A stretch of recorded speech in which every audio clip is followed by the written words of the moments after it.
Hi everyone, welcome to Forces and Stresses. In a prior lecture, we had discussed dimensionality of force and defined it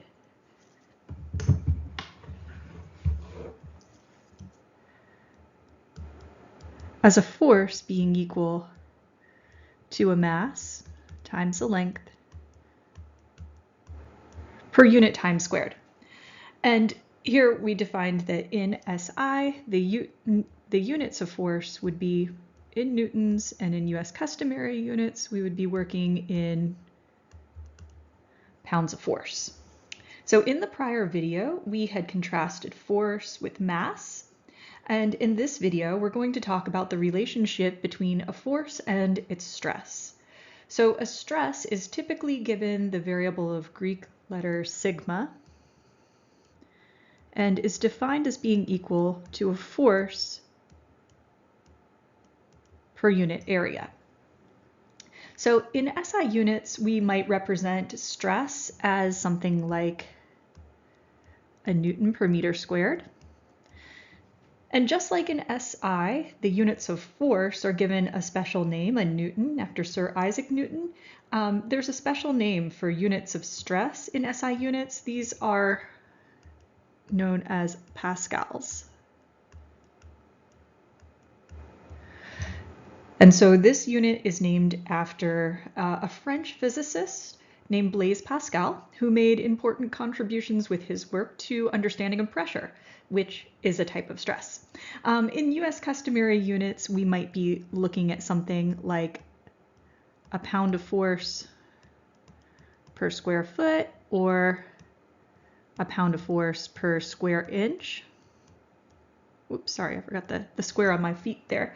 And oftentimes when we see these units, they may be represented instead of by the actual quantities written here by their acronym. So for instance, a pound of force per square foot may be referred to as a PSF, and a pound of force per square inch you may see referred to as a PSI. So there are two types of stress that I'm going to introduce. Normal stress, which in fluid mechanics is typically pressure, and tangential stress, which oftentimes is called shear stress.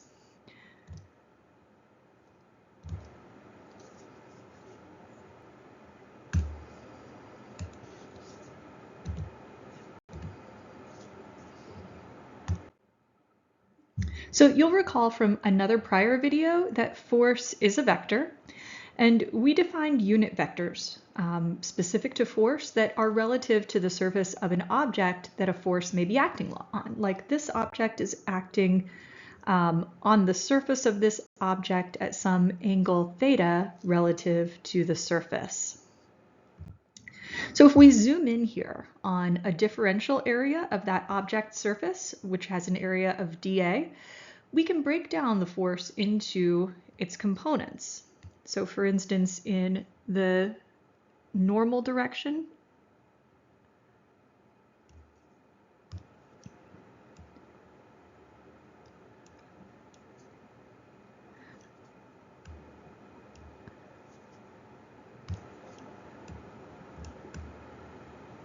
here we go. I've got a component of force in the normal direction, F sub n.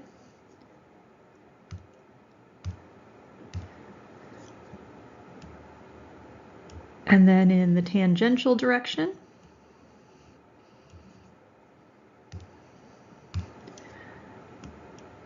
I've got a component of my force F sub tau. And of course, just like in the last video, we could calculate the magnitudes of F sub n and F sub tau by the dot product of the magnitude of the force and the angle between the unit vector and the force. So for instance, my unit vector in the normal might be something like this. Here's my normal unit vector. And then in my tangential direction, I might have a unit vector like this.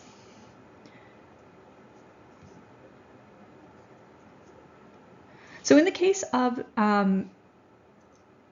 so in this case, the magnitude of our normal stress, or sigma, is going to be given by this F sub n component of force per unit area dA.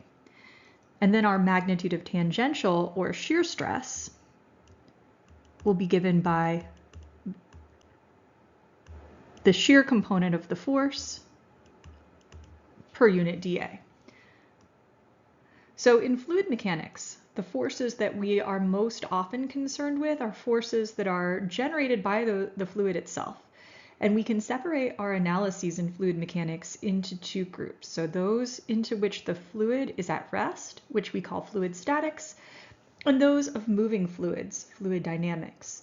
So what does all this have to do with stress? So the normal stress that is created by a fluid is called the pressure. And all fluids, whether they're at rest or in motion, are going to generate a pressure or to be defined by a pressure.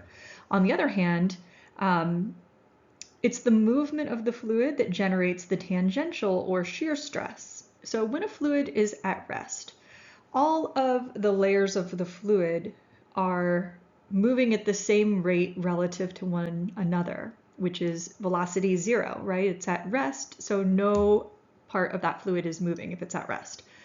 And so when there's no relative motion between particles of the fluid, there's no creation of shear stress. So if a fluid moves, oftentimes it doesn't move in the same way that a solid does, where every molecule of that fluid moves in the same direction at the same velocity. Rather, that differing relative motion between particles of fluid is what creates the shear stress. And that requires a different analytical technique versus a static fluid where all of the particles of fluid are moving at the same velocity 0. So our fundamental analysis strategies for fluid mechanics all relate back to this important quantity of stress that we've defined here. So again, just as a review, we've got our stress normal to a surface. In fluid mechanics, this is going to be the pressure of the fluid, and this is going to be something that we analyze whether or not that fluid is moving. But then in a moving fluid, we have this shear component of the stress.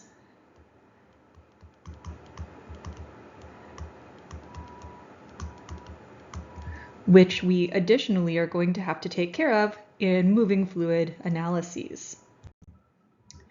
So thank you to the National Science Foundation for supporting this work under Grant 2335802. Great job reaching the end of the video.